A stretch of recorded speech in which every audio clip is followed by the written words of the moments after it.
Setahun wis ora oleh pentas, gamelan didol ora payu, didol rosok wae. Sapa sing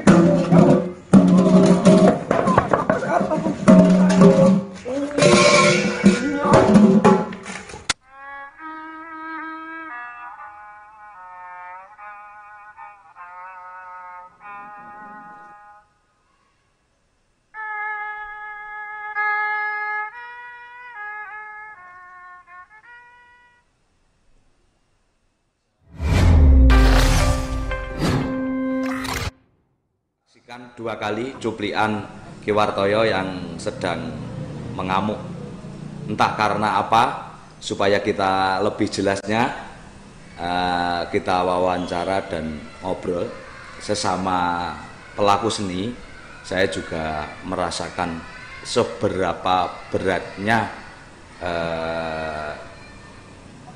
kehidupan para pelaku seni yang selama 1 tahun lebih belum bisa mendapatkan izin pentas. Oke, halo, assalamualaikum warahmatullahi wabarakatuh, Ki Wartoyo. Oke, waalaikumsalam warahmatullahi wabarakatuh, Mas Tangko. Ya. Oke, ya, sehat ya Mas? Alhamdulillah sehat, alhamdulillah sehat. Sekarang posisi di mana? Ini saya di rumah Klaten, Mas, di Jombor Klaten ini. Di Jombor Klaten, iya. Iya. Wah, rumah Klaten yang ini. Yang penting sehat dan tetap semangat. Alhamdulillah selalu sehat jasmani dan rohani. Jos. Ini di media massa banyak yang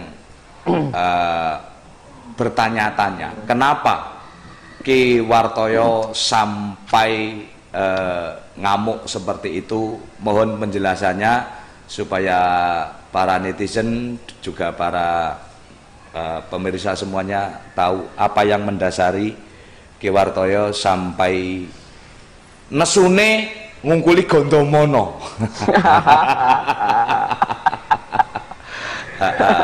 Monggo Mas Wartoyo, silakan dijelaskan. Siap ya. Selamat sore buat sahabat-sahabat channelnya Dalang Kangko Official. Matur nuwun banget Mas Kangko. Ya. Sore ini bisa obrolan. Alhamdulillah matur nuwun. Gini Mas,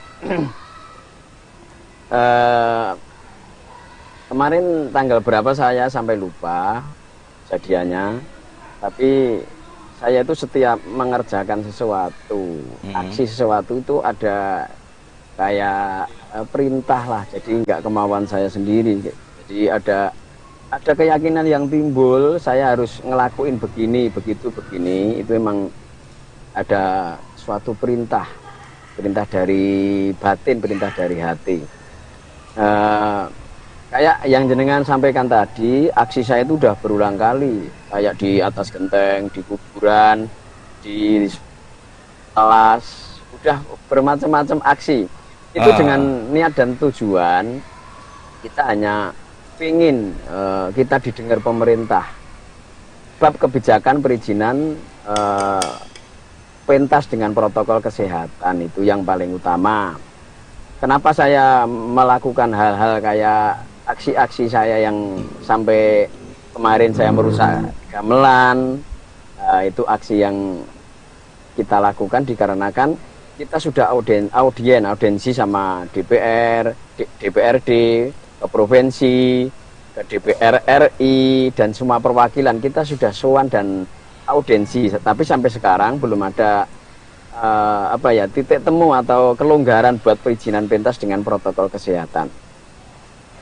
Sebenarnya kayak seniman dalang itu paham, maksudnya paham, kita tidak arogan dan ora sak penake dhewe juga jikalau emang izin pentas itu dilonggarkan, bisa dengan protokol kesehatan, bisa atur tamunya, atur penontonnya. Kita juga bisa kerjasama dengan gugus tugas, kerjasama dengan yang di desa yang dibentuk kayak Jogotonggo dan lain-lain lah, intinya kan itu Mas. Iya. Aksi saya yang hari ini itu spontan Mas, sebenarnya spontan. Kita bangun tidur langsung kita ke depan rumah dan sedikit ada apa itu ya, kayak ada perintah. Sebenarnya saya itu melakukan itu enggak apa ya, enggak dari kemauan saya yang secara nafsu apa ya, nafsu amarah atau nafsu apa, tapi memang ada suatu bisikan-bisikan ketika saya mau mengerjakan. Kayak di atas genteng itu enggak kemauan dari secara lahiriah, tapi dari batiniah itu Mas. Jadi kayak yang kemarin di atas genteng itu ada filosofi yang kita pentas di atas genteng itu dekatnya penyuwunan, panuwun. Kalau rumah itu ada panuwun, kita nyuwun pemerintah juga nyuwun ke sing gawe urip. Intinya kan gitu, ya. Terus ketika kemarin kita merusak gamelan, itu juga spontan. Itu ada gamelan perunggu dan besi yang kita siapkan di situ, besinya dikempel besinya. Jadi yang situ ada besi yang sudah rusak, sebenarnya besinya udah nggak bisa kita pakai. Jadi gamelan besi itu nggak bisa kita pakai. Dan ada rancaan gayor yang udah nggak ada kakinya, gayor itu yang nggak bisa kita pakai juga, kita letakkan di situ dan 20 detik kita aksi merusak dengan kata-kata. 1 tahun kita udah nggak bisa pentas, gamelan dijual pun juga nggak laku. Tapi itu kenyataan semua Mas. Jadi gamelan saat ini yo dijual udah sangat sulit, sulit kita jual, emang udah nggak bisa. Yang 1 tahun tidak bisa pentas itu juga kenyataan yang kita jalankan, memang begitu. Iya. Kita menyuarakan itu dengan apa ya, dengan niat dan harapan supaya didengar oleh pemerintah Mas, dan didengar oleh pemerintah. Dan alhamdulillah kejadian kemarin, video yang durasi cuman sekitar 29 detik itu nyampe ke DPR RI Pak Arya Bima Mas. Oh, sampai ke dari ya, DPR RI ya. Dan akhirnya video itu dikirim ke Pak Sandiaga Uno sebagai Menteri Pariwisata dan Perekonomian. Setelah itu kita dihubungi oleh Pak Arya Bima, kita terus diajak meeting, maunya apa dan gimana nasibnya teman-teman seniman, dan akhirnya kita kumpulkan teman-teman untuk ikut Zoom sama Pak Arya Bima, dan alhamdulillah ada sedikit angin segar. Kalau nanti hari Minggu, sebenarnya nanti malam kita dijadwalkan untuk meeting Zoom sama Pak Sandiaga Uno, juga sama Pak Kapolri, juga sama Pak Gubernur di Jatim, Jateng, Jabar. Itu yang udah kita jadwalkan sebenarnya nanti malam. Iya. Dikarenakan Pak Arya Bima terus paring dawuh kalau Pak Kapolri tidak bisa, kita undur 2 hari. Akhirnya nanti hari Minggu Mas, untuk kita meeting Zoom sama beliau-beliau yang insya Allah nanti ada sedikit jalan untuk jembatan kita lah, untuk kelonggaran izin pentas Mas Kangko. Gitu Mas Kangko. Oh, jadi secara spontanitas melakukan ngamuk itu, apakah ada sebabnya, ada berita gini-gini yang membuat Ki Wartoyo marah besar itu?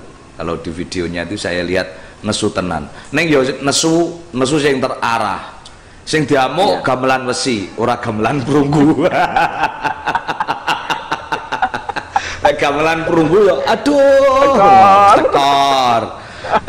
Iya. Ini Mas, sebenarnya sebelum saya bikin video itu, kita seniman Nusantara berbagai apa ya, kesenian kan sudah jadi satu kayak komunitas, satu aliansi. Dari ketoprak, dari campur sari, dari kuda lumping, dari kesenian apapun ada di situ. Terus kita jadi berarti malamnya, sebelum itu 1 hari kita kumpul di Pemalang untuk membahas kedepannya bagaimana nasib kita seniman, dan kita ingin tidak lanjuti yang dulu kita sudah pernah audiensi sama DPR RI Komisi 9 dan sampai 10, dan sampai sekarang kan belum ada titik temu. Ya, jadi yang turun tertulisnya belum ada. Akhirnya di rapat ini kita obrolan, tapi setelah kita pulang sampai rumah, loh kita jauh-jauh dari Pemalang. Boyolali, Pemalang, terus kok nggak ada booming ya, nggak ada kabar yang booming dan mengejutkan, yang viral ya masa. Iya. Dan akhirnya, setelah itu saya terus ada suatu cerita, jadi dari hati. Jadi saya itu mengerjakan ora awur-awuran, memang ada perintah beneran. Jadi ada perintah. Terus kita jalankan konten yang 29 detik itu Mas Kangko, gitu Mas. Dan alhamdulillah banyak. Setelah itu naik ke Facebook saya dan akhirnya agak melebar dan banyak wartawan. Hari ini tadi juga banyak wartawan yang datang, wartawan cetak dan online, terus banyak dari media televisi yang juga ikut meliput. Iya. Kejadian kemarin Mas Kang. Itu merupakan salah satu kiwartoyo supaya apa yang menjadi panyumunan permintaan dari semua pekerja seni supaya didengar oleh dari pemerintah pusat gitu ya. Betul Mas, betul. Itu suatu usaha kita. Terus dengan cara apa lagi kita menyuarakan? Kita nyatanya audiensi sudah. Kita sowan sudah, memohon sowan sudah. Terus saya melakukan itu biar paham pemerintah bawah ini loh nasibnya seniman. Gamelan sudah nggak bisa.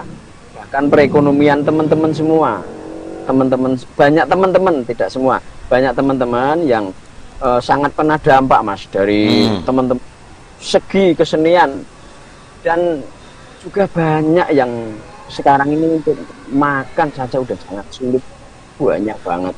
Iya. Malah iya Mas, di rumah saya itu banyak teman-teman yang pada datang ya sedikit minta tolonglah, suruh jualin ini itu, kasihan banget. Banyak yang fiska, blangkon, seragam yang dijual, terus yang dijual banyak sekali. Kayak jenengan dan mungkin saya ya nggak begitu banget kena dampak, masalah saya masih banyak bisnis Mas, kayak properti saya ya masih jalan, jual beli saya rumah dan jual beli doblo dan lain-lain, insya Allah masih bisa untuk bertahan. Walau emang ya juga berat, emang juga emang berat. Tapi